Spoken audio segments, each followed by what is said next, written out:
mentee do my thing. I almost let him do what was my calling.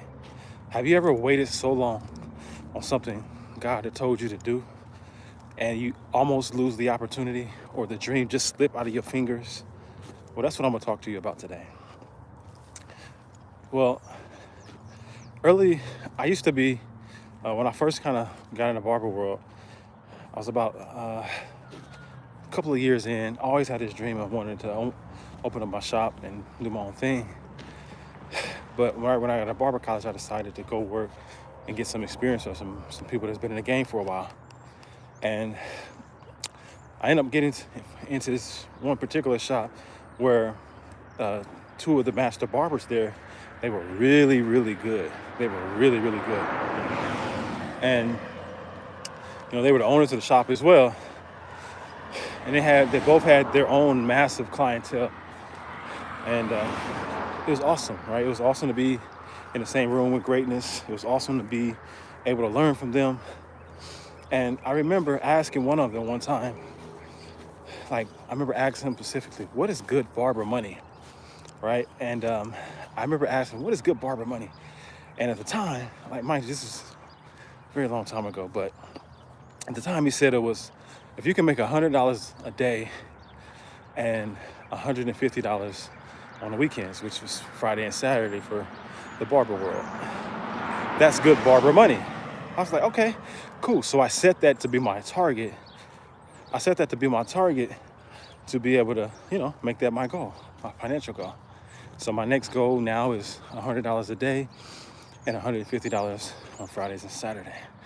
At the time, this was, it was a pretty hard goal to accomplish, but after a couple of years and hard work and dedication, I managed to get that number. And I hit that number. Once I hit that number, on that journey, I was building my clientele.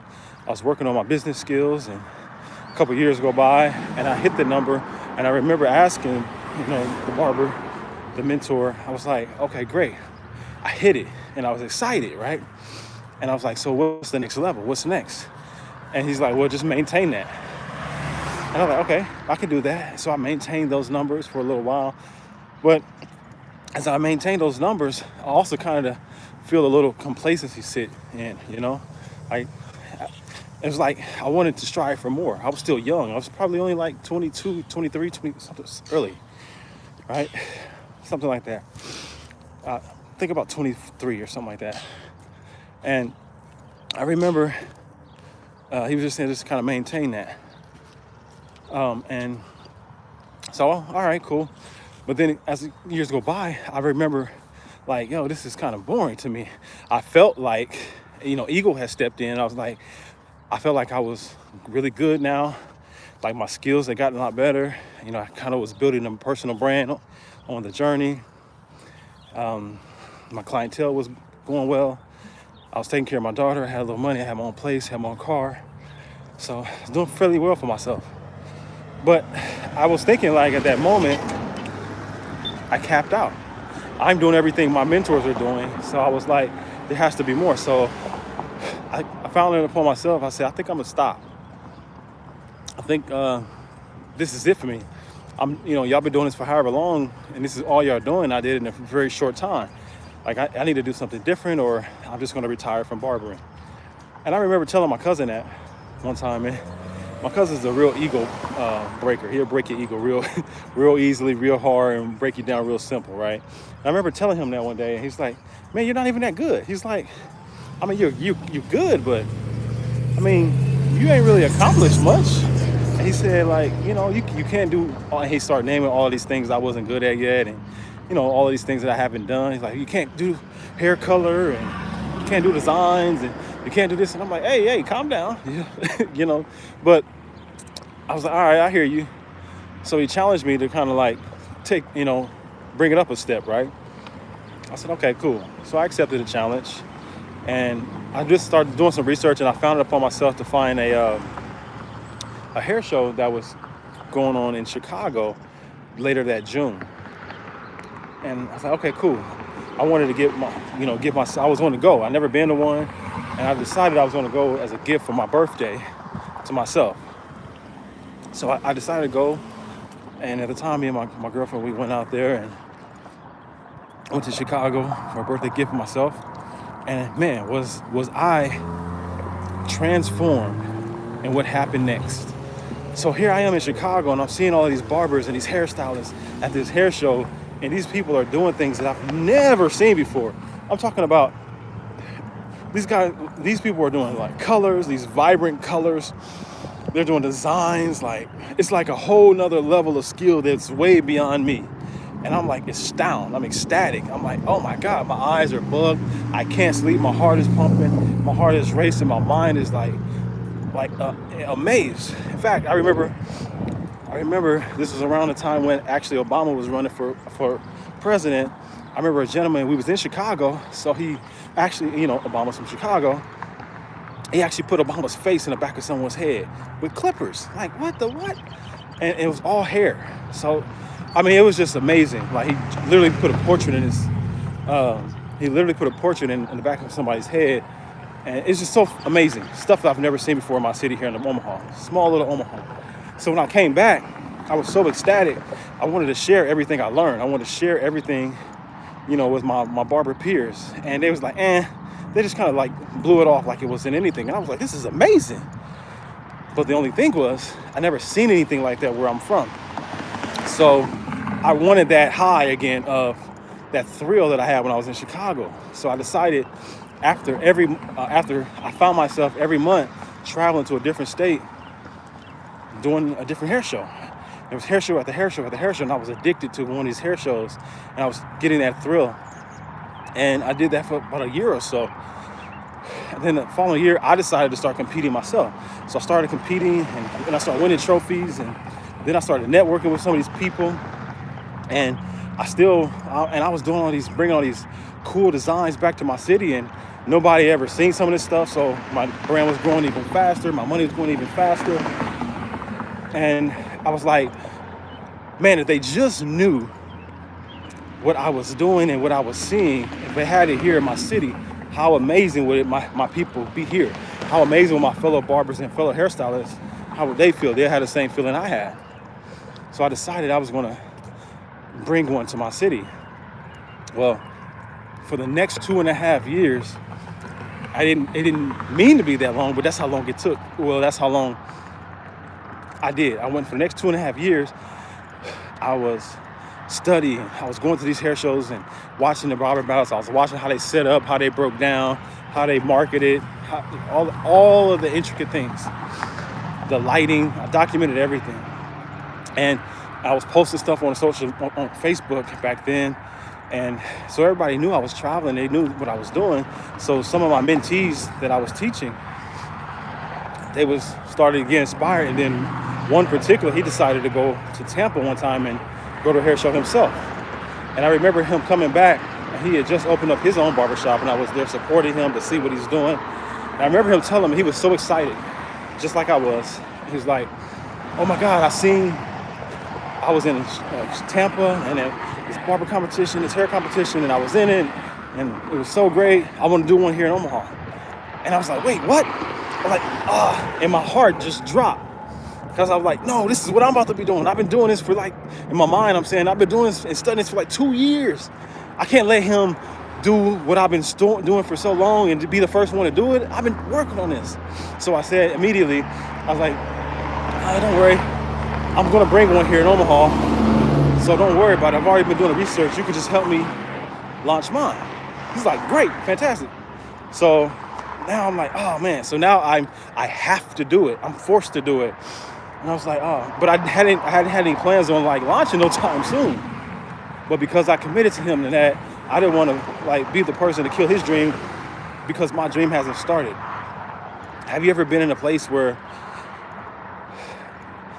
and I just did it, I just decided to do it scared. But have you ever been in a place when you had just did something scared, even though you're not ready? But see, here's the kicker. This is where most people get stuck. They get stuck by, they wait and they think that they're waiting. They're waiting is preparation, and they're planning. But really, that's just fear disguised in planning. And that's exactly what I was doing. I was afraid to launch. I was afraid to start.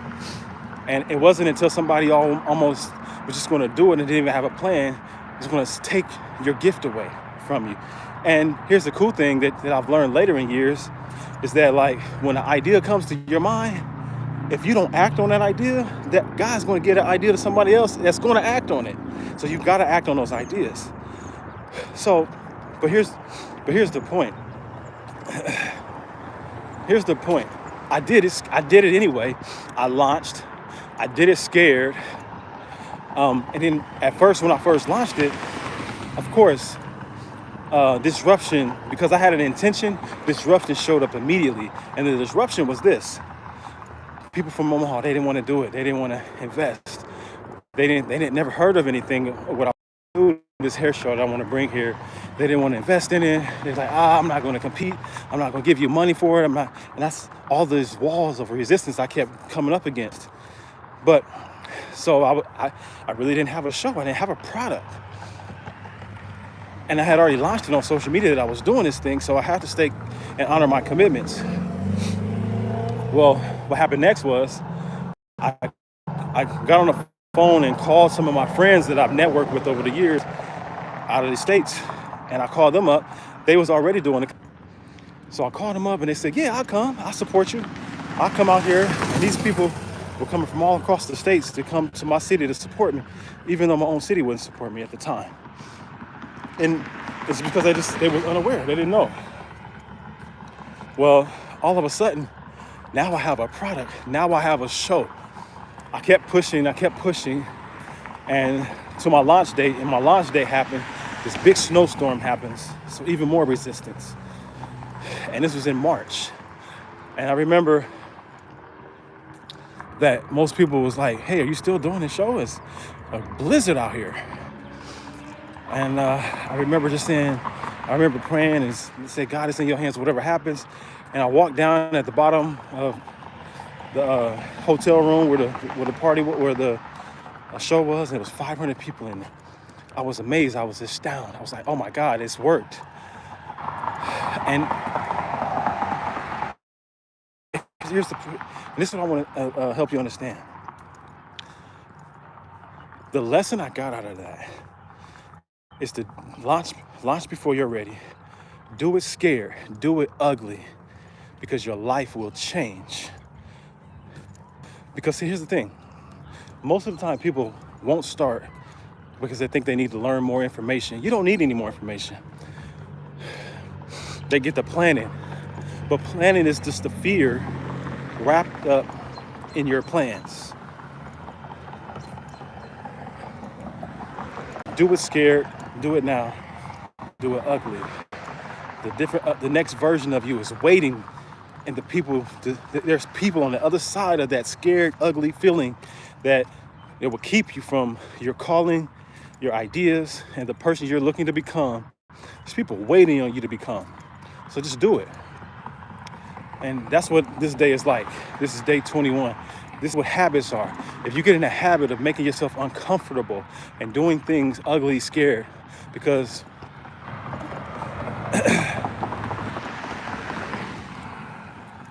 most people are waiting for it to be perfect. Done is better than perfect. Oh, there we go. Yeah, done is better than perfect, and stuck is better than being scared, right? Like, or scared is better than being stuck. So you can do it scared, but you don't have to stay stuck. So that's what I want you to understand and leave you with. So, but here's my call. Are you stuck at in your life? What have you been procrastinating on for like the last 2 years or 2 years, where somebody is going to take your spot? Somebody's going to act on your dream. Here's the thing. Like the very idea that you have, that idea ain't only for you. It's for whoever acts on it. Two people can have the same idea, and one person, what separates them is the person that does it versus the person just thinks about it and plans about it.